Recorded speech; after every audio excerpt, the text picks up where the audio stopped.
সোনাপুৰৰ যিটো ঘটনা হৈছিলে বিভিন্ন দল সংগঠনে অভিযোগ কৰি আছে যে এহেজাৰ এহেজাৰকে টকা দিয়া হ'ব যোনে আক্ৰমণ কৰিব চৰকাৰী বাহিনীৰ ওপৰত পুলিচৰ ওপৰত। আপোনালোকে জানে যে ট্ৰাইবেল বেল্ট এণ্ড ব্লক যিখন আইন সেই আইনখন গোপীনাথ বৰদলৈ কংগ্ৰেছ দলৰ মুখ্যমন্ত্ৰী হৈ থকা অৱস্থাত এই আইনখন প্ৰণয়ন কৰা হৈছিল আৰু নিৰবিচ্ছিন্নভাৱে ট্ৰাইবেল বেল্ট এণ্ড ব্লকত সন্দেহযুক্ত লোকসকল আহি সোমাইছে আৰু যিসকল লোক আহিছে তেওঁলোক ভূমিহীন নহয়, ওচৰৰে বুঢ়া বুঢ়ী গাঁও, তেওঁলোকৰ নিজৰ ভোটাৰ লিষ্টতো নাম আছে, মাটিও আছে। তেওঁলোকে কৰে কি যে এনেকে তেওঁলোক লাহে লাহে ডিমৰীয়াত সোমাই আছে আৰু ডিমৰীয়াত আহি আহি প্ৰায় 4,000 ভোট 5,000 ভোট তেওঁলোকে সৃষ্টি কৰি লৈছিলে।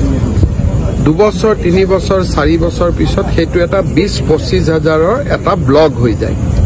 তাৰ পিছত তেওঁলোকে ৰাজনৈতিকভাৱেও সিদ্ধান্ত ল'ব আৰম্ভ কৰে আৰু যেতিয়া 25,000 মানুহ হৈ যায় তেতিয়া ৰাজনীতি কৰা মানুহসকলে এভিকশ্যন কৰিব নিদিয়ে, কাৰণ তেতিয়া তাত অভিয়াছলি এটা ইমান ডাঙৰ ভোট বেংক, গতিকে মানুহে এভিকশ্যন কৰিলে যি পাৰ্টিয়ে নহওক আপত্তি কৰিব যে এইখিনি এভিকশ্যন কৰিলে আমাক ভোটাৰে বেয়া পাব। আৰু এই যে মাটি লৈ আহে, কিছুমান দালালে মাটি লৈ আহে। আমি সোণাপুৰত দালালখিনি আমি আইডেণ্টিফাই কৰিছোঁ, তেওঁলোকক আমি এৰেষ্ট কৰিম। মানুহবিলাক নিজেও নাহে, অলপমান পইচা লৈ দালালবিলাকে আনি বহুৱাই দিয়ে।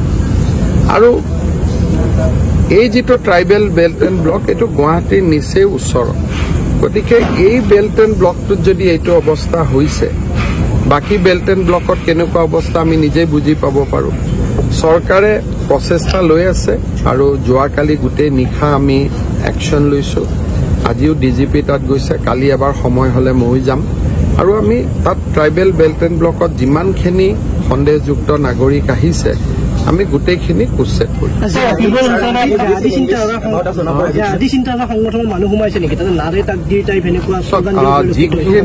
যিখিনি শ্লোগান কালি তাত দিছিলে সেই একেখিনি শ্লোগান আপোনালোকে বাংলাদেশত যিটো ঘটনা হৈছিল, বাংলাদেশত যিবিলাক শ্লোগান ইউজ কৰিছিল, ছেম শ্লোগান যোৱাকালি সোণাপুৰত ইউজ কৰিছে।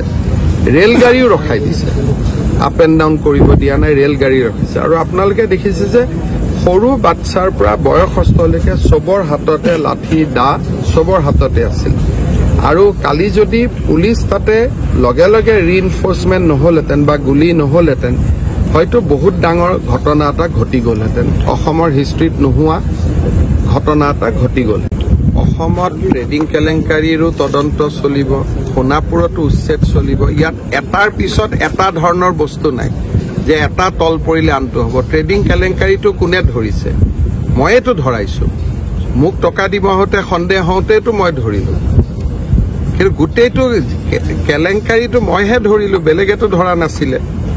গতিকে এতিয়া ধৰা মানুহজনকে আক্ৰমণ কৰিলে তাৰ মানে কি? অপৰাধীক আমি সাহস দিব খুজিছো যে তোক মুখ্যমন্ত্ৰীয়ে ধৰিছে, গতিকে আমি মুখ্যমন্ত্ৰীকে ধৰি দিওঁ। এইটোৰ মিনিংটো কি? যিজন মানুহে গোটেই ঘটনাটো পোহৰত আনিলে তেওঁকে গালি গালাজ কৰা মানে ইনডাইৰেক্টলি অপৰাধী কেইজনক ভিটামিন দিয়া হ'ল নে নাই? এতিয়াতো আপোনালোকে জানে চেনেলবিলাকত বা বিভিন্ন ইউটিউব এওঁলোকৰ ওপৰত পডকাষ্ট হৈছে, এওঁলোকক হিৰো বনাই আছিলে, মইতো দেখা নাছিলো। যেতিয়ালৈকে মোক 1 কোটি টকা দিব অহা নাছিল, মোক মানে ৰিলিফ ফাণ্ডত, তেতিয়ালৈকেতো এওঁলোকক চবেই হিৰো বনাই ৰাখিছিল। হিৰো বনোৱাটো মই নাই, এইসকলক হিৰো বনাই কোনে ৰাখিছিল? আমাৰ সমাজৰ একাংশই ৰাখিছিলে। গতিকে এতিয়া আৰু এইটো পলিটিকেল কৰি মোক গালি গালাজ কৰি কি লাভ আছে? মইতো চবকে ধৰুৱাইছো আৰু মই এইটো তদন্ত দিছো যে অহাকালি কেনেকে অপৰাধী কেইজনক জিমখানালৈকে লৈ যোৱা হৈছিল। মই কালি প্ৰথম গ্ৰেপ্তাৰ কৰি আমাৰ এটা পুলিচৰ ফৰ্চে তেওঁলোকক জিমখানাত লৈ গৈছে, লৈ গৈ এটা চেনেলক সাক্ষাৎকাৰ ল'ব দিছে। পুলিচ আৰু সাংবাদিকৰ সম্পৰ্কটো এইটো চিন্তনীয়। তেওঁলোকক আমি এৰেষ্ট কৰিছো, পোনে পোনে লৈ যাব লাগে থানাত, লৈ নগৈ জিমখানাত লৈ আহি পেলাই এটা চেনেলক আকৌ তাৰ ইণ্টাৰভিউ ল'ব সুবিধা দিয়া হৈছে। মই নিজে 7:30 বজাত ইণ্টাৰভিউ চাই আছো। তেতিয়া মই ডিজিপিক ফোন কৰিলো, আৰে মই ইণ্টাৰভিউ চাই আছো, মানুহ থাকিব লাগে লকআপত, ইয়াত ইণ্টাৰভিউ হৈ আছে। কেছটোৰ পিছত মইহে লাগি আছো মই মুম্বাইত আছিলো ৰাতিপুৱা মই সাডেনলি টিভি চাওঁতে দেখিছো আপোনালোকে সেই চেনেলটোৰ তলত দৰ্শকত মোৰ নামটো দেখিব মই চাই আছো মই দেখিলো যে ইটো জেলত থাকিব লাগে কেনেকে ইণ্টাৰভিউ দি আছে তেতিয়া মই ফোন কৰি হুলস্থুল লগালো গতিকে মইতো ইয়াৰ পিছতে লাগি আছো আৰু আজি আমি কেবিনেটত সাহসী সিদ্ধান্তটো ল'ম ইয়াৰ ওপৰত সেইবিলাকত কোনো ইছ্যু নাই গোটেই কথাবিলাকৰ মাজত আপোনালোকে ক'ৰবাত সোমাই আছে কোনোবা ইউটিউব কোনোবা চেনেল ঝামেলাটো আপোনালোকৰ পৰাই আহেগৈ ঝামেলাটো মোৰ পৰাটো নাহে এই গোটেই ঝামেলাবিলাক আপোনালোকে এনেকে বিয়া খাব গৈছিল কি খুৱাইছিলে কি খাইছিলে যিবিলাক এতিয়া ইউটিউব ওলাই আছে এইবিলাকতো মই কৰা নাই আৰু আধা ইউটিউবক চাব লোকসভা ইলেকশ্যনৰ সময়তে আধা ইউটিউব চেনেলে মোক গালি পাৰি আছে ব্যৱস্থাৰ কি ল'ব এতিয়া আপোনালোকে কিবা দেখুৱালে আপোনালোকক মই কি ব্যৱস্থা ল'ব পাৰো দেশততো মই যদি আপোনালোকক এৰেষ্টো কৰো হাইকোৰ্টে বেল দি দিব ক'ব যে সংবাদ মহলৰ ওপৰত কিয় আক্ৰমণ চলাইছে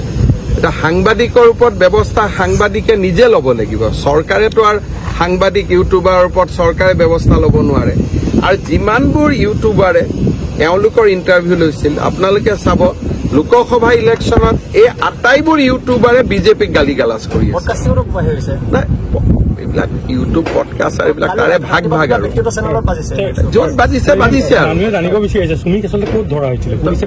মই ডিব্ৰুগড়ত ধৰিছে ডিব্ৰুগড়ত আমি ভায়েকক মুজাফৰপুৰত ধৰিছে এই দুজনক ডিব্ৰুগড়ত ধৰিছে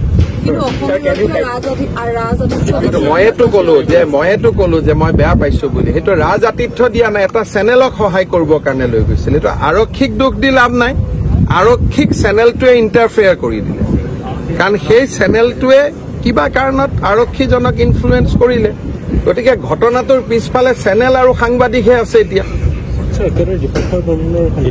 ওলাব ক'ত যাব ওলাব এটা দিনত এতিয়া এজন মানুহ পলাই গলে আপোনালোকে যেনেকে কয় পুলিচে ধৰি আনিব লাগে তাৰমানে পুলিচে এড্ৰেছটো গম পাব লাগিব পুলিচৰ লগত লিংক থাকিব লাগিব সময় লাগে কিছুমান অপৰাধী ধৰোতে 5 বছৰ লাগে কিছুমান 2 বছৰ লাগে কিছুমান 2 দিন লাগে